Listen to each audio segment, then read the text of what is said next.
Hey everyone, I wanted to go over the new and exciting news that we have for KonoSuba, God's Blessing on This Wonderful World, Cursed Relic, and the Perplexed Adventurers, which is the second KonoSuba RPG, which is set to release onto the Nintendo Switch on November 24th in Japan. We're still waiting on confirmation for a Western release in 2023.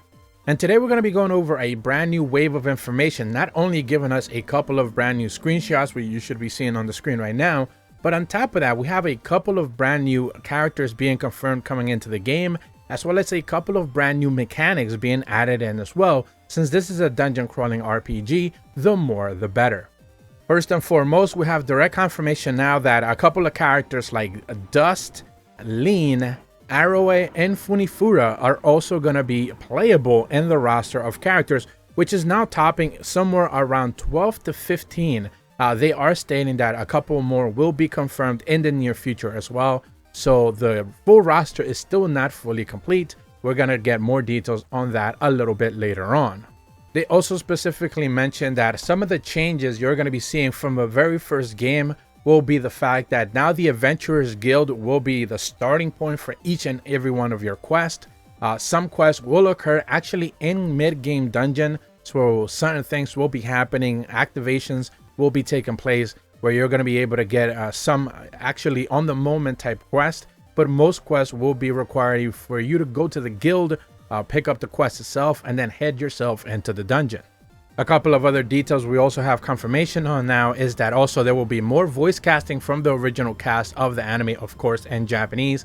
There's going to be way more voice acting this time around than in the first title, and each one of the characters will remain faithful to their anime counterparts. So you're not going to be expecting anything out of character or anything you're not used to seeing from any one of these popular characters like Aqua, Kazuma, Megumin, and of course Darkness as well. On top of the addition of the aforementioned characters, we're also going to be able to have full access to the Originals Games roster as well.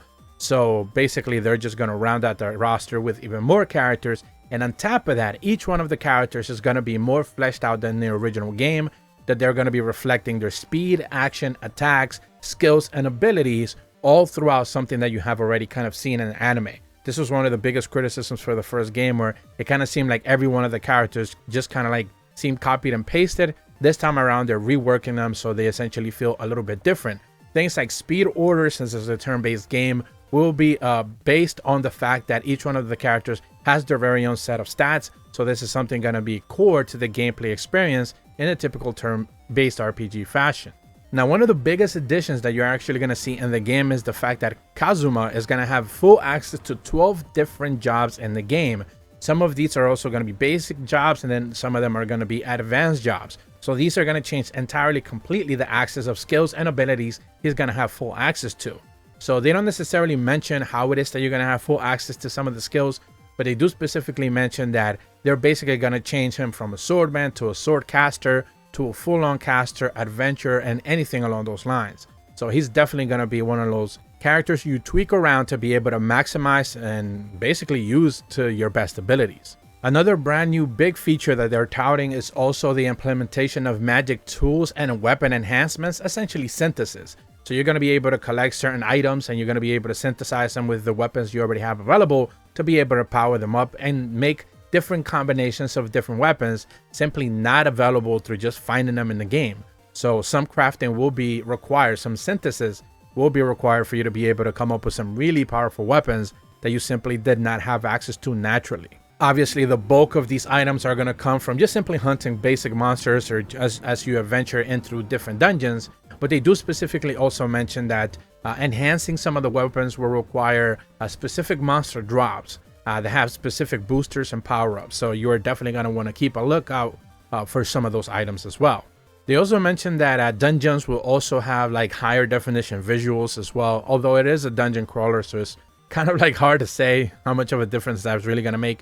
They do specifically mention that having access to some of the more traditional dungeons from the first game will now look completely different, since visually they are going to be changed up and looking way better. With that, and alongside that, you're also going to have an entirely suite of new monsters that simply were not available in the first game at all. More than 100 different type of monsters are being added into this title as well.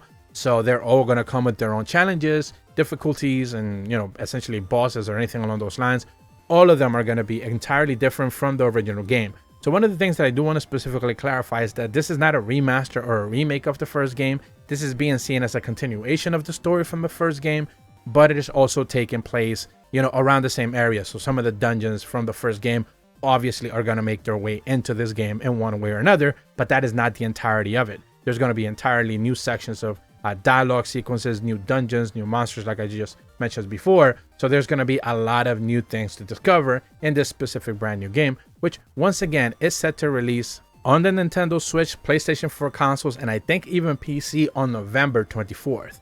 But that's about all the information that I have for you guys today. Certainly looking forward to this one, and I'm hoping that we get more details very soon. If you are brand new to my channel, be sure to leave a like and subscribe, hit the bell to receive notifications when the videos go up, and as always, thank you so much for watching. See ya.